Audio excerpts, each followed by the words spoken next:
नमस्कार बच्चों, आज हम अध्याय 17 क्षेत्रमिति जो परिमाप के बारे में पढ़ेंगे, है ना।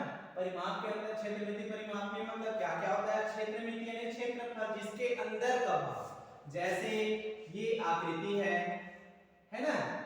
ये आकृति है, इसके अंतर्गत क्षेत्रफल कितना जगह अंदर में कितनी जगह घेरने की क्षमता है, यहाँ पर कितने, इसके अंदर कितना जगह घेरता है, उसके अंदर का भाग, ये कहलाता है परिमाप यानी भीतरी माप। जब हम उसके अंदर के माप को देखेंगे कि उसके अंदर कितनी जगह घेरा हुआ है, वो उसका क्या कहलाएगा, क्षेत्रफल कहलाएगा, उसको कहते हैं भीतरी माप। और दूसरा होता है परिमाप। परिमाप का तात्पर्य क्या है, परिमाप का अर्थ है, ये तो हो गया अंदर का माप जो क्षेत्रफल कहलाता है, लेकिन परिमाप होता है हमारा बाहरी माप।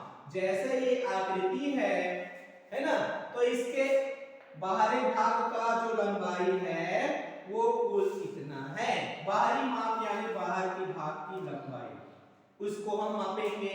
तो ये हो गया हमारा क्या कहलाएगा, परिमाप। जब हम परिमाप क्या करेंगे तो हम बाहरी माप को मापेंगे, लेकिन हम क्षेत्रफल ज्ञात करेंगे तो क्या ज्ञात करेंगे, उसके अंदर के भाग को, उसके अंदर कितनी जगह घेरने की क्षमता है। स्पष्ट है, परिमाप यानी बाहरी माप, यानी बाहर कोई भी आकृति के बाहर का माप करेंगे वो परिमाप कहलाता है। और क्षेत्रफल यानी होता है भीतरी माप, यानी किसी आकृति के अंदर। जैसे आप देखते होंगे आपके गांव का भी क्षेत्रफल फैला होता है ना, कि जैसे वहां पर लगाया जाता है कोई झंडा वगैरह, है ना, या हल्का गड़ाया जाता है कि वहां तक आपका दायरा फैला हुआ है, वहां तक आपके गांव का खेत है, बगीचा है, ये आपका दायरा होता है। तो उसको हम क्या नाम से जानते हैं, क्षेत्रफल के नाम से जानते हैं। और कितनी बड़ा है उसके बाहरी भाग, वो कहलाता है परिमाप कहलाता है। तो ये दोनों के बारे में आपने जान लिया। अब इसी के अंतर्गत हम ज्ञात करना सीखेंगे, पहला परिमाप ज्ञात करना। अब इसमें बहुत सारी आकृति होती है, जैसे त्रिभुज है ना, उसके बाद चतुर्भुज है, उसके बाद वर्ग है, उसके बाद आयत है, उसके बाद वृत्त है। ये सभी का क्या करते हैं, हम परिमाप भी ज्ञात करते हैं और क्षेत्रफल भी ज्ञात करते हैं।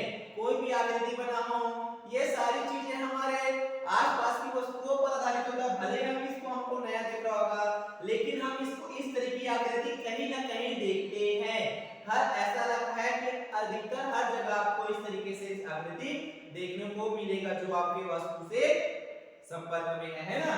तो ये है त्रिभुज है, इसमें तीन भुजाएं हैं, त्रिभुज कहते हैं। ये चतुर्भुज है, इसमें देखिए चार भुजाएं हैं, अलग अलग माप वाला है। इसका ये भी चतुर्भुज है, लेकिन ये सभी भुजा की लंबाई एक जैसा है, इसलिए इस आकृति का नाम क्या है, वर्ग है। क्या नाम है, वर्ग। इस आकृति का नाम क्या है, आयत है, क्योंकि इसके आमने सामने की भुजा की लंबाई क्या है, बराबर है। ये दोनों और ये दोनों भुजा की लंबाई बराबर है, इसलिए इसका नाम आयत है। इसका नाम क्या है, वर्ग है। इसका नाम क्या है, चतुर्भुज है, क्योंकि इसके ना आमने सामने की भुजा लंबाई है, ना इसके चारों भुजा की लंबाई बराबर है, इसलिए इसको केवल चतुर्भुज नाम से जान सकते हैं।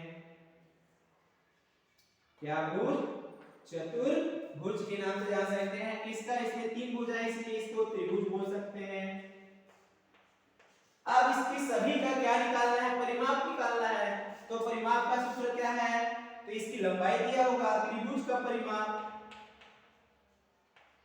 त्रिभुज का परिमाप, परिमाप बताया गया है। परिमाप का अर्थ क्या होता है, बाहरी भुजाओं की कुल लंबाई कितनी है, वो कहलाता है आपका परिमाप। तो जैसे ये त्रिभुज है, त्रिभुज के बाहरी का जो भुजा है उसकी कुल लंबाई कितनी है, वो कहलाएगा आपका त्रिभुज का परिमाप। तो जैसे इसमें दे दिया गया है, इसको 4 सेंटीमीटर, इसको 5 सेंटीमीटर और इसको 3 सेंटीमीटर इस तरीके से दिया है। तो यहाँ पर देखते हैं कि इसकी पूरी परिमाप कितना होगा। तो क्या करने का, त्रिभुज का परिमाप का सूत्र क्या है, त्रिभुज की तीनों भुजाओं की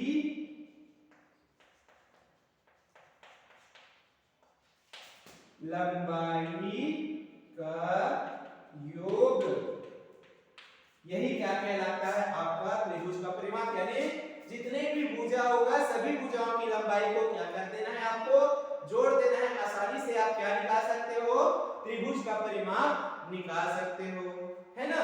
तो उसके बाद आता है दूसरा है आपका चतुर्भुज। तो उसमें भी वैसे करना है, चतुर्भुज निकालना है तो सेट कर देना। चतुर्भुज की सभी भुजाओं की, या सभी भुजाओं या चारों भुजाओं की लंबाई का योगफल, या योग कर सकते हैं। योग करने पर जो प्राप्त होगा वही क्या कहलाएगा, आपका परिमाप कहलाएगा। किसका परिमाप कहलाएगा, चतुर्भुज का परिमाप कहलाएगा आपका, ठीक है। उसके तो इसमें जैसे दिया होगा इसका 3, इसका 5, इसका 6 और इसका 7 सेंटीमीटर है। तो यहाँ पर क्या करना पड़ेगा, सभी भुजाओं की लंबाई को जोड़ देंगे। कितना है, 6, 6 और 5 11, 11 और 3 14, 14 और 4 18। तो इस तरीके से चतुर्भुज की परिमाप क्या आ जाएगा आपका 18 सेंटीमीटर। दिया है तो सेंटीमीटर इकाई में लिखना है, मीटर दिया है तो मीटर इकाई में। उसके बाद आता है वर्ग।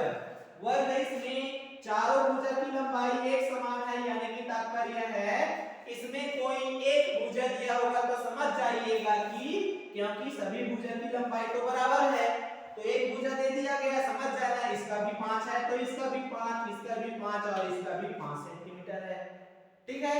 तो ये सिंपल तरीका है, 5 4 बार मिलकर जोड़ भी सकते हैं। या दूसरा तरीका क्या है, आपको वर्ग का परिमाप निकालना है, तो वर्ग का परिमाप निकालना है तो आप कह सकते हैं 4 गुना 1 भुजा की लंबाई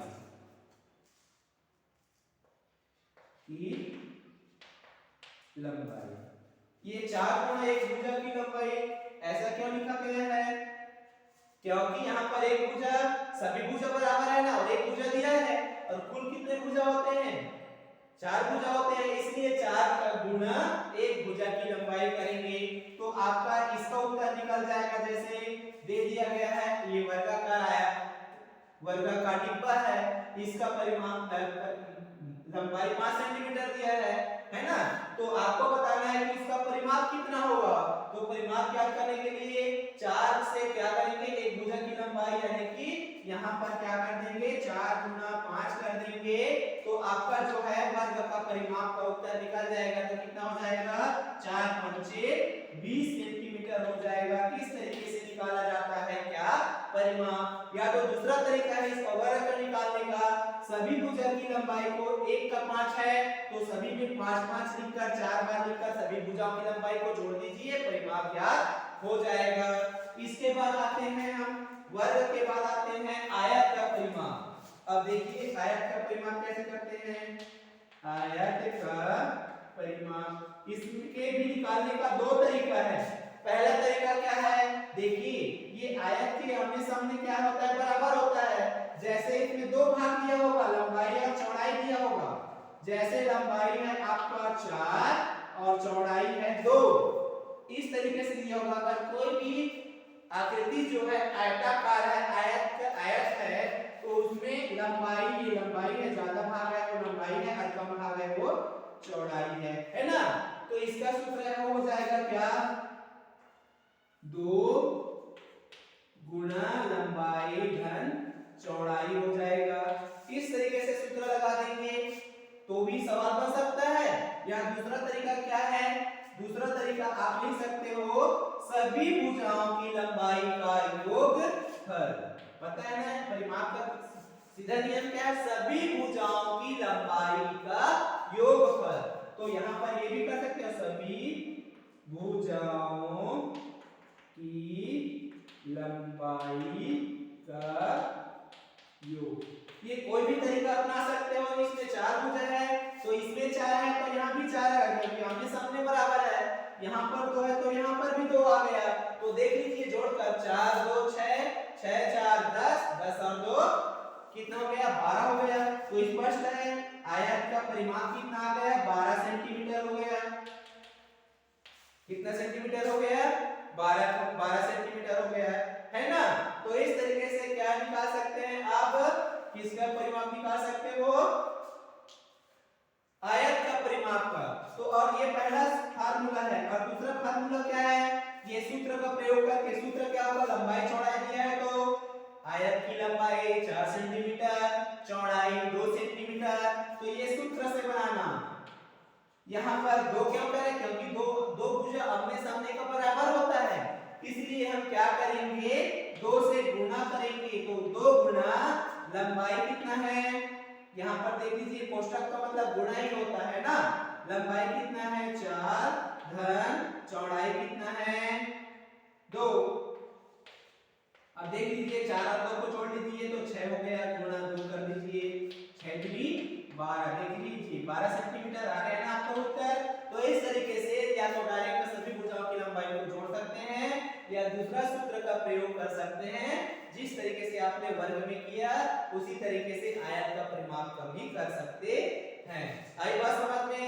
ये तो हो गया आपका क्या, परिमाप निकालने का सूत्र यानी बाहरी माप। अब आपको इसी पर क्या निकालना हो, जैसे आयत का क्षेत्रफल का सूत्र निकालना हो। किसका, आयत का क्षेत्रफल। अब निकालना है क्षेत्रफल। क्षेत्रफल हमेशा वर्ग में रहता है, किस में रहता है, वर्ग इकाई में रहता है ना। तो यहाँ पर देखिए क्षेत्रफल का सूत्र क्या होता है, जैसे हम यहाँ पर मान लीजिए आयत है, आयत का क्षेत्रफल बताना इसके अंदर कितनी जगह घेरने की क्षमता है।